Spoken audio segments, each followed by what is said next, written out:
Class 11-এর CLP এর audit পার্টে second chapter আমরা করছিলাম। Second chapter errors and frauds.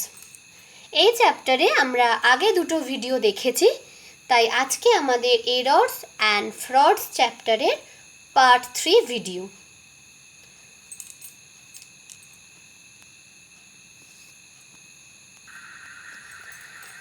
এই চ্যাপ্টারে আমরা ভুল বা এরর পার্ট কমপ্লিট করে ফ্রড পড়ছিলাম। ফ্রডের ক্লাসিফিকেশনে আমরা দেখেছিলাম যে জুয়াচুরি দু রকমের, আত্মসাৎ আর হিসাবে কারচুপি। তার মধ্যে আত্মসাৎ আবার দু রকমের, নগদ অর্থ আত্মসাৎ আর পণ্যদ্রব্য আত্মসাৎ। আগের ভিডিওতে আমরা আত্মসাৎ এবং নগদ অর্থ আত্মসাৎ নিয়ে পড়েছি, তাই আজকে আমরা পণ্যদ্রব্য আত্মসাৎ নিয়ে আলোচনা করব। পণ্যদ্রব্য আত্মসাৎ মিস অ্যাপ্রোপ্রিয়েশন অফ গুডস কাকে বলে? না, যে কোনো উপায়ে কর্মচারীদের দ্বারা প্রতিষ্ঠানের পণ্যদ্রব্য অপসারণকে পণ্যদ্রব্য আত্মসাৎ বলে। অর্থাৎ প্রতিষ্ঠানের কোনো গুডস বা পণ্যদ্রব্য যদি কর্মচারীরা অপসারণ করে নেয়, নিজেদের নামে করে নেয়, তাহলে সেটাকে পণ্যদ্রব্য আত্মসাৎ বলে। কর্মচারীদের মধ্যে মূল্যবান অথচ ছোট আকারের পণ্যদ্রব্য আত্মসাৎ করার প্রবণতাই বেশি থাকে, কারণ বড় আকারের পণ্যদ্রব্য আত্মসাৎ করা কিন্তু সহজ নয়। তাহলে এরপর আমরা দেখব পণ্যদ্রব্য আত্মসাতের উপায়, অর্থাৎ কোনো প্রতিষ্ঠানের কর্মচারী কি উপায়ে পণ্যদ্রব্য আত্মসাৎ করে থাকে। প্রথম কি বলছে? ক্রয় করা পণ্যের পরিমাণ কম করে হিসাবে লেখা, অর্থাৎ যে পারচেস হয়েছে সেই পারচেসের পরিমাণ কম করে দেখিয়েছে। অর্থাৎ ধরো 1000 কেজি মেটেরিয়াল কেনা হয়েছে, হিসাবে 800 কেজি দেখিয়েছে, তাহলে বাকি 200 কেজি নিজে আত্মসাৎ করে নিয়েছে। এখানে কোনো ক্যাশ নিল না, এখানে প্রতিষ্ঠানের যে পণ্যদ্রব্য রয়েছে সেটাই আত্মসাৎ করে নিল। নাম্বার 2, বিক্রয় ফেরত মানে সেলস রিটার্ন বা ক্রয় ফেরত পারচেস রিটার্ন যদি ঘটে, যদি প্রতিষ্ঠানে কোনো পারচেস রিটার্ন বা সেলস রিটার্ন ঘটে, তাহলে সেটা হিসাবে কমিয়ে বা বাড়িয়ে লেখা সেটা করে পণ্যদ্রব্য আত্মসাৎ করে। নাম্বার 3, নমুনা হিসাবে বিলি করা পণ্যের পরিমাণ বেশি করে দেখানো। নমুনা হিসেবে বিলি কখন করা হয়? অ্যাডভার্টাইজমেন্ট পারপাজে। অর্থাৎ কোনো প্রতিষ্ঠান যদি কোনো নতুন কোনো প্রোডাক্ট নিয়ে আসে, তাহলে তার অ্যাডভার্টাইজমেন্ট পারপাজে কিছুটা সেল করে, কিছুটা বিলি করে। সেই পরিমাণটা যদি প্রতিষ্ঠানে বেশি দেখানো যায়, অর্থাৎ হয়তো 500 কেজি নমুনা হিসেবে বিলি করা হয়েছে, সেখানে 700 বা 800 কেজি দেখিয়েছে, এক্সট্রা যে 300 কেজি সেটা কর্মচারী নিজে আত্মসাৎ করে নিয়েছে, তাহলে সেইভাবেও পণ্যদ্রব্য আত্মসাৎ করে। নমুনা হিসাবে বিলি করা পণ্যের পরিমাণ বেশি করে দেখানো। নাম্বার 4, পণ্য বিলি হয়নি মানে ইস্যু হয়নি অথচ বিলি হয়েছে বলে হিসাবে লেখা। আর নাম্বার 5, পণ্য নষ্ট হয়েছে বলে হিসাবে লেখা। আমরা লস দেখেছি, কিছু অ্যাবনর্মাল লস আছে, কিছু নর্মাল লস আছে। তো নর্মাল লস তো নর্মালি ঘটেই থাকে, তো সেক্ষেত্রে সেই পরিমাণটা যদি পণ্য নষ্ট হয়েছে বলে বেশি দেখানো হয় তো সেক্ষেত্রে সেইভাবেও পণ্যদ্রব্য আত্মসাৎ করা যায়। তাই নাম্বার 5-এ বলছে পণ্য নষ্ট হয়েছে বলে হিসাবে লেখা। তাহলে এই উপায়ে একটা প্রতিষ্ঠানের কর্মচারীরা পণ্যদ্রব্য আত্মসাৎ করে থাকে। এরপর আমরা দেখব পণ্যদ্রব্য আত্মসাৎ উদ্ঘাটনের উপায়। একজন অডিটর হিসেবে যদি পণ্যদ্রব্য আত্মসাৎ কোনো প্রতিষ্ঠানে ঘটে, তাহলে একজন অডিটর হিসেবে কিন্তু সেটা উদ্ঘাটন করা, অর্থাৎ সেটা ডিটেকশন করা খুবই ইম্পর্টেন্ট। তো কিভাবে একজন অডিটর পণ্যদ্রব্য আত্মসাৎ করতে পারে, অর্থাৎ তার উদ্ঘাটনের উপায়গুলো কী কী, মানে আত্মসাৎ উদ্ঘাটনের উপায়গুলো কী কী, সেগুলো আমরা দেখে নেব। পণ্যদ্রব্য আত্মসাৎ বা জুয়াচুরি খুঁজে বের করা কিন্তু সহজ কাজ নয়। কারণ প্রথমেই আমরা ভুল বা জুয়াচুরি ডিফারেন্সের সময় বলেছিলাম যে ভুল তো অনিচ্ছাকৃত ঘটে, তাই সেটা খুঁজে বের করা কিন্তু সোজা, কিন্তু জুয়াচুরি যেহেতু ইচ্ছা করে করা হয় সেটা কিন্তু খুঁজে বার করা অত সহজ কাজ নয়। বিশেষত ছোট আকারের অথচ দামি দ্রব্যের জুয়াচুরি ধরা কিন্তু খুবই কঠিন, কারণ এই ধরনের জুয়াচুরি সাধারণত সুপরিকল্পিত উপায়ে ঘটে থাকে। তাই পণ্যদ্রব্য আত্মসাৎ খুঁজে বের করার সময় নিরীক্ষককে কিন্তু খুবই সতর্ক থাকতে হবে। কিভাবে করবে না, প্রথমেই তাকে জানতে হবে যে পণ্য প্রাপ্তি ও বিলি সংক্রান্ত বিষয়ে অভ্যন্তরীণ নিবারক ব্যবস্থা চালু আছে কিনা। অভ্যন্তরীণ নিবারক ব্যবস্থা আমি আগে বলেছি, যেটা তোমাদের আছে অডিটে একটা চ্যাপ্টার, যেখানে আমরা ডিটেলসে পড়ব। সেই অভ্যন্তরীণ নিবারক ব্যবস্থা চালু আছে কিনা সেটা কিন্তু অডিটরকে প্রথমেই জানতে হবে। এরপর কি করতে হবে, পণ্য ক্রয়, পণ্য বিক্রয়, পণ্য ফেরত সম্পর্কীয় হিসাব ও সংশ্লিষ্ট কাগজপত্র ও মজুত পণ্য সংক্রান্ত হিসাব বিশদভাবে পরীক্ষা করতে হবে। অর্থাৎ যে পারচেস বুক আছে, সেলস অ্যাকাউন্ট আছে, পারচেস রিটার্ন, সেলস রিটার্ন, এই যে অ্যাকাউন্টগুলো এবং তার সঙ্গে সংশ্লিষ্ট কাগজপত্র এবং মজুত পণ্য অর্থাৎ স্টকে যে মজুত আছে সেই সবটা বিশদভাবে পরীক্ষা করতে হবে। আর এই পরীক্ষা করার জন্য সেই সমস্ত রিলেটেড চালান, বিন কার্ড, দেনালিপি, পাওনালিপি, পণ্যদ্রব্যের খতিয়ান মানে স্টক লেজার, এগুলোকেও কিন্তু বিশদভাবে পরীক্ষা করতে হবে। কোনো কোনো ক্ষেত্রে পরপর 2 বছরের বিক্রয় বা মোট লাভের শতকরা হারের তুলনা করে কম্পেয়ার করে, অর্থাৎ দুটো ইয়ারের মধ্যে কম্পেয়ার করে এই জাতীয় জালিয়াতি ধরা কিন্তু সম্ভব হয়। তাহলে এইভাবে পণ্যদ্রব্য আত্মসাৎ উদ্ঘাটন করা যেতে পারে।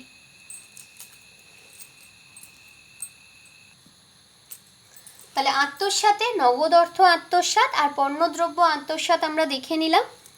এরপরে আমরা দেখব হিসাবে কারচুপি, manipulation or falsification of account. হিসাবে কারচুপি কাকে বলে? হিসাবে কারচুপি কখনো কখনো উচ্চপদস্থ কর্মচারীদের স্বার্থে প্রতিষ্ঠানের আর্থিক ফলাফল ও আর্থিক অবস্থাকে ইচ্ছাকৃতভাবে নানা উপায়ে বাড়িয়ে বা কমিয়ে দেখানো হয়। মানে হিসাবে কারচুপি কিন্তু পণ্যদ্রব্য বা নগদ অর্থর মতো আত্মসাৎ কিছু করে নিচ্ছে না, এখানে হিসাবে গরমিল করছে।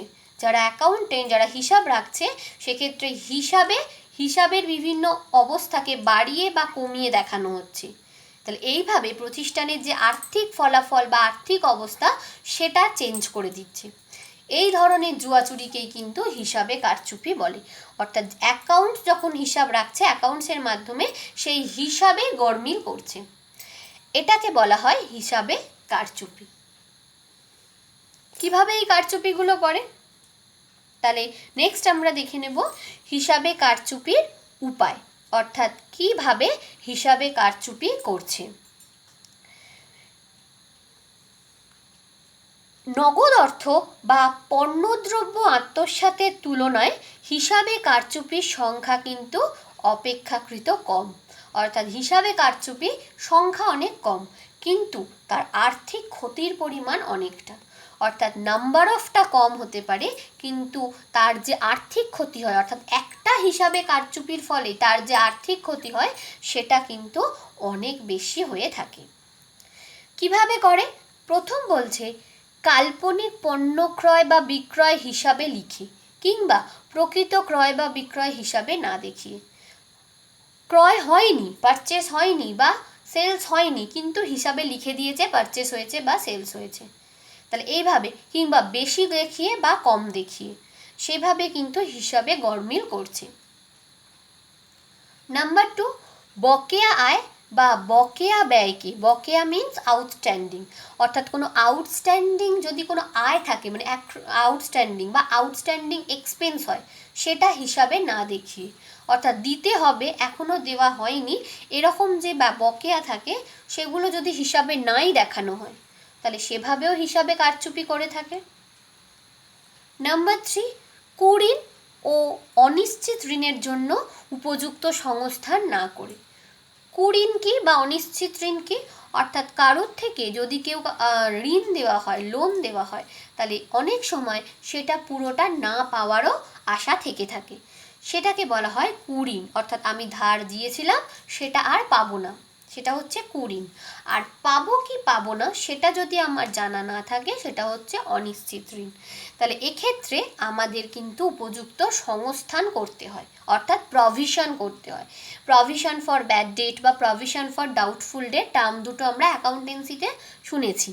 তো সেই প্রভিশন যদি উপযুক্ত প্রভিশন যদি না করে, তাহলে সেই প্রভিশন না করেও হিসাবে কারচুপি করা হয়।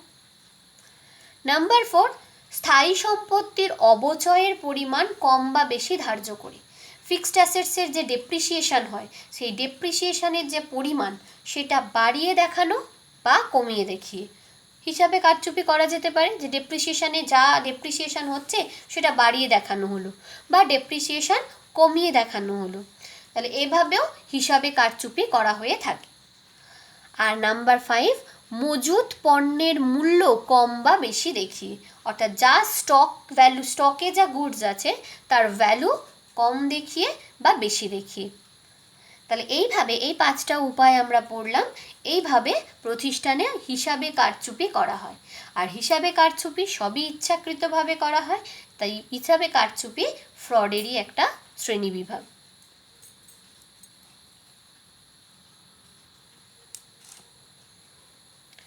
এরপরে আমরা দেখব নেক্সট যে টপিকটা, সেটা হচ্ছে হিসাবে কারচুপির উদ্দেশ্য, অর্থাৎ objects of manipulation of account. কী উদ্দেশ্যে উচ্চপদস্থ কর্মচারীদের মাধ্যমে হিসাবে কারচুপি হয়ে থাকে? সাধারণত হিসাবে কারচুপি করার দুটো উদ্দেশ্য থাকে। ফার্স্ট, মুনাফার পরিমাণ বাড়িয়ে দেখানো, অর্থাৎ প্রতিষ্ঠানে যা প্রফিট হচ্ছে সেটা বাড়িয়ে দেখানো। আর সেকেন্ড, মুনাফার পরিমাণ কমিয়ে দেখানো, অর্থাৎ হয় প্রফিটের পরিমাণটা বাড়িয়ে দেখানোর জন্য হিসাবে কারচুপি করা হয়, হিসাবে ভুল লেখা হয়, কিংবা মুনাফার পরিমাণ কমিয়ে দেখানোর জন্য হিসাবে কারচুপি করা হয়। কেন করা হয় এবার দেখে নিই। প্রথম, মুনাফার পরিমাণ কেন বাড়িয়ে দেখানো হয়?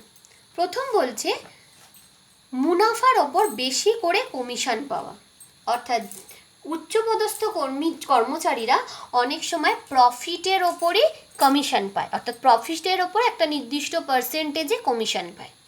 তাহলে হিসাবে কারচুপি করে যদি প্রফিটের পরিমাণ বাড়িয়ে দেখানো হয়, তাহলে কমিশনের পরিমাণও বাড়বে। তাহলে এই জন্য মুনাফার ওপর কমিশন বেশি করে পাওয়ার জন্য মুনাফার পরিমাণ বাড়িয়ে দেখানো হয়। নাম্বার 2, আগে কেনা শেয়ার বা ঋণপত্র বেশি দামে বিক্রি করে লাভবান হওয়া, অর্থাৎ আমার প্রতিষ্ঠানে প্রফিট বেশি, তাহলে আমার প্রতিষ্ঠানে শেয়ার বা ডিবেঞ্চারের দামও বেশি হবে, অর্থাৎ যে প্রতিষ্ঠানের আর্থিক অবস্থা ভালো, প্রফিটের পরিমাণ ভালো, সেইগুলো বেশি দামে বিক্রি হবে। তাই আগে কম দামে আমি মার্কেট থেকে শেয়ার বা ডিবেঞ্চার কিনে সেটাকে আমি যদি বেশি দামে বিক্রি করি, তাহলে আমার প্রফিট আরও বেশি হবে, আমি লাভবান হব। তো সেই ক্ষেত্রে মুনাফার পরিমাণ যদি আমার প্রতিষ্ঠানের বেশি দেখানো যায়, তাহলে কিন্তু এই শেয়ার বা ডিবেঞ্চারের দামও বেশি হবে। তাই আগে কেনা শেয়ার বা ঋণপত্র বেশি দামে বিক্রি করে লাভবান হওয়া। নাম্বার 3, লভ্যাংশের হার বেশি দেখিয়ে শেয়ার গ্রহীতাদের সন্তুষ্ট করা। যারা শেয়ার হোল্ডার থাকে, কোনো যে প্রতিষ্ঠানের শেয়ার হোল্ডার, তারা কি পায়? ডিভিডেন্ড পায়। আর এই ডিভিডেন্ডটা কিসের ওপর ডিপেন্ড করে? প্রফিটের ওপর, অর্থাৎ প্রফিটেরই একটা পার্ট হচ্ছে ডিভিডেন্ড, অর্থাৎ প্রফিটের অংশ, লাভের অংশ। তাহলে আমার প্রফিট বেশি হলে শেয়ার হোল্ডাররা ডিভিডেন্ডও বেশি পাবে। তো সেইটা আমাকে শেয়ার হোল্ডারদের দেখানো, দেখিয়ে সন্তুষ্ট করা, অর্থাৎ শেয়ার হোল্ডাররা প্রফিটের পরিমাণ বেশি দেখলে তারা এটাই আশা করবে যে তারা ডিভিডেন্ডও বেশি পাবে। তো এইভাবে শেয়ার হোল্ডারদের সন্তুষ্ট করার জন্য হিসাবে প্রফিটের পরিমাণ বাড়িয়ে দেখানো হয়। নাম্বার 4, প্রতিষ্ঠানের শেয়ার ক্রয়ে সাধারণ মানুষের আগ্রহ বৃদ্ধি করা। সাধারণ মানুষ যারা এখনও শেয়ার কেনেনি ওই প্রতিষ্ঠানে, তারা ওই প্রতিষ্ঠানে যদি প্রফিট বেশি দেখে, তাহলে তারা এটাই ভাববে যে প্রতিষ্ঠানে ডিভিডেন্ডও বেশি হবে। সেই আগ্রহে সাধারণ মানুষ ওই প্রতিষ্ঠানের আরও বেশি বেশি শেয়ার ক্রয় করবে। তাহলে প্রতিষ্ঠানের শেয়ার ক্রয়ে সাধারণ মানুষের আগ্রহ বৃদ্ধি করা। তাহলে এই 4টে রিজনের জন্য প্রতিষ্ঠানের মুনাফার পরিমাণ বাড়িয়ে দেখানো হয়। কিভাবে? হিসাবে কারচুপি করে। আর নাম্বার বিতে কি বলেছিল? মুনাফার পরিমাণ কমিয়ে দেখানো। অর্থাৎ এটাই উদ্দেশ্যটা কি, যে প্রফিটটা কম দেখাতে হবে। কেন? কি সুবিধা পাবে প্রফিট কম দেখালে? প্রথম সুবিধা হচ্ছে কর ফাঁকি দেওয়া। আমি যদি আমার প্রতিষ্ঠানে প্রফিট কম দেখাই তাহলে আমাকে ট্যাক্স কম দিতে হবে, কারণ ট্যাক্স আমার প্রফিটের ওপর ডিপেন্ড করে দেয়, প্রফিটের পার্সেন্টেজ। তাহলে আমার প্রতিষ্ঠানে প্রফিট কম হয়েছে দেখিয়ে আমি কর ফাঁকি দেব, কর ফাঁকি দেওয়ার জন্য দেয়। নাম্বার 2, শ্রমিক কর্মচারীদের মজুরি বা বেতন বৃদ্ধি কিংবা বোনাসের দাবি এড়িয়ে যাওয়া।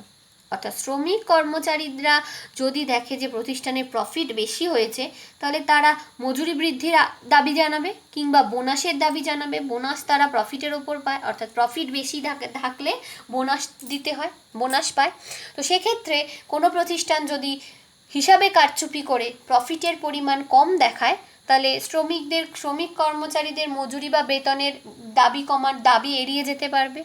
কিন্তু অ্যাকচুয়ালি তাদের প্রফিট কিন্তু কম হয়নি, কিন্তু এইভাবে কারচুপি করে তারা বোনাসের দাবি বা মজুরি বা বেতন বৃদ্ধির দাবি এড়িয়ে যাওয়ার জন্য মুনাফার পরিমাণ কম দেখায়। নাম্বার 3তে কি বলছে? প্রতিযোগীদের মনে নিজেদের প্রতিষ্ঠানের আর্থিক অবস্থা সম্পর্কে ভুল ধারণা সৃষ্টি করা। অর্থাৎ অন্য প্রতিষ্ঠানগুলো ওই প্রতিষ্ঠানের প্রফিট কম দেখে তাহলে তারা তাদের প্রতিযোগী বলে মনে করবে না, যে ওই প্রতিষ্ঠানের প্রফিট কম হচ্ছে তাহলে ওই প্রতিষ্ঠান আমার কম্পিটিটর নয়। কিন্তু অ্যাকচুয়ালি তো তা নয়, অ্যাকচুয়ালি ওই প্রতিষ্ঠানের প্রফিট বেশি হয়েছে, তাহলে তারা তাদের কম্পিট করতে পারে। কিন্তু এইভাবে অন্য প্রতিষ্ঠানের মনে নিজের প্রতিষ্ঠান সম্পর্কে একটা ভুল ধারণার সৃষ্টি করা। আর নাম্বার 4, শেয়ার বাজার থেকে কম দামে শেয়ার বা ঋণপত্র ক্রয় করা। অর্থাৎ মুনাফার পরিমাণ কম দেখিয়ে সেই প্রতিষ্ঠান শেয়ার মার্কেট থেকে কম প্রাইসে শেয়ার বা ডিবেঞ্চার ক্রয় করতে পারে। তাহলে এই উদ্দেশ্যে হিসাবে কারচুপি করা হয়ে থাকে। এখানে বলে রাখি, যদি কোয়েশ্চেন হিসাবে কারচুপির উদ্দেশ্যগুলি কি কি বলে 4 মার্কসের আসে তাহলে কিন্তু যে কোনো একটা দিক লিখলে হবে না। অর্থাৎ 4 মার্কসে আমি 4টে বা 5টা পয়েন্টস লিখতেই পারি, কিন্তু সেটা কিন্তু আমাকে দুটোই উল্লেখ করতে হবে। তো সেক্ষেত্রে আমরা কিভাবে লিখতে পারি? মুনাফার পরিমাণ বাড়িয়ে দেখানো হেডিং করে আমি তার আন্ডারে 3টে লিখব, আর মুনাফার পরিমাণ কমিয়ে দেখানো হেডিং করে তার আন্ডারে 3টে লিখব। অর্থাৎ এই ভিতরের পয়েন্টসগুলো আমরা কমাতে পারি মার্কস ভেদে, কিন্তু কখনোই এই একটা দেখিয়ে মুনাফার পরিমাণ বাড়িয়ে দেখানো এই হেডিংয়ের আন্ডারেই 4 মার্কসে 4টে পয়েন্টস লিখলে কিন্তু হবে না। তাই আমি যে দুটোই জানি, মানে দুটো উদ্দেশ্যই হয়, মুনাফার পরিমাণ বাড়িয়ে দেখানো আর কমিয়ে দেখানো, সেটা কিন্তু আমাকে লিখতে হবে। তাই দুটো হেডিংই লিখে তার আন্ডারে যে পয়েন্টসগুলো আছে সেগুলো আমরা মার্কসের ওপর ডিপেন্ড করে কমাতে বা বাড়াবো, কিন্তু পয়েন্টস দুটোই আমাকে লিখতে হবে। তাহলে এভাবে আমরা দেখে নিলাম হিসাবে কারচুপির উদ্দেশ্যগুলো কি কি। এই চ্যাপ্টারের লাস্ট কোয়েশ্চেন আমরা দেখে নেব, আত্মসাৎ আর হিসাবে কারচুপির মধ্যে পার্থক্য। আমরা আত্মসাৎ পড়েছি আর হিসাবে কারচুপিও পড়েছি, তো তার পার্থক্যগুলো আমরা দেখে নেব। যে কোনো পার্থক্যই আমরা অবশ্যই পার্থক্যের বিষয় বা সাবজেক্ট লিখে তারপর লিখব। তাই এখানে দেখো আমি সাবজেক্টগুলো লিখেছি, পার্থক্যগুলো তোমাদের আলোচনা করে দিচ্ছি। প্রথম বলছে অর্থ। আত্মসাতের অর্থ কি না, প্রতারণার উদ্দেশ্যে ইচ্ছাকৃতভাবে মিথ্যা তথ্য দেখিয়ে প্রতিষ্ঠান থেকে নগদ অর্থ বা পণ্যদ্রব্য অপসারণ করা। আর হিসাবে কারচুপির অর্থ হচ্ছে টাকার অঙ্ক পরিবর্তন করে নানা উদ্দেশ্যে প্রতিষ্ঠানের আর্থিক ফলাফল এবং আর্থিক অবস্থা বাড়িয়ে বা কমিয়ে দেখানো। নেক্সট পয়েন্ট উপায়। আমরা আত্মসাতের উপায় পড়েছি, হিসাবে কারচুপির উপায়ও পড়েছি, আলাদা আলাদা কোশ্চেন হিসেবে পড়েছি। তো সেই উপায়গুলোই এখানে দুটো ডিফারেন্সে লিখলেই আমাদের হয়ে যাবে। নাম্বার 3, উদ্দেশ্য। কর্মচারীরা তাদের ব্যক্তিগত স্বার্থে নগদ অর্থ আর পণ্যদ্রব্য আত্মসাৎ করে, কিন্তু হিসাবে কারচুপি উচ্চপদস্থ কর্মচারীদের স্বার্থে সংগঠিত হয়। অর্থাৎ আত্মসাৎ কর্মচারীদের দ্বারা হতে পারে, হিসাবে কারচুপির ক্ষেত্রে কিন্তু উচ্চপদস্থ কর্মচারীদের হস্তক্ষেপ থাকে। আর্থিক ক্ষতির পরিমাণ, কোনটার ক্ষেত্রে আর্থিক ক্ষতির পরিমাণ হয় না, আত্মসাতের মাধ্যমে জুয়াচুরির সংখ্যাটা বেশি হয় কিন্তু তার ক্ষতির পরিমাণ অপেক্ষাকৃত কম হয়। আর হিসাবে কারচুপির ক্ষেত্রে জুয়াচুরির সংখ্যা অনেক কম কিন্তু আর্থিক ক্ষতির পরিমাণ অপেক্ষাকৃত অনেক বেশি। নাম্বার 5, উদ্ঘাটন। আত্মসাৎ দায়িত্বশীল কর্মচারীরা যুক্ত না থাকায় এই ধরনের আত্মসাৎ কিন্তু উদ্ঘাটন করা হিসাবে কারচুপির তুলনায় সহজ। কিন্তু হিসাবে কারচুপিতে যেহেতু উচ্চপদস্থ কর্মচারীরা সরাসরি জড়িত থাকে তাই এক্ষেত্রে হিসাবে কারচুপি খুঁজে বের করা অপেক্ষাকৃত কঠিন। তাহলে এই চ্যাপ্টারটা মানে অডিট পার্টের সেকেন্ড চ্যাপ্টার আমরা কমপ্লিট করলাম। অডিটে আমরা দুটো চ্যাপ্টার করে নিয়েছি, নেক্সট দিন থেকে আমরা লয়ের কিছু চ্যাপ্টার দেখে নেব।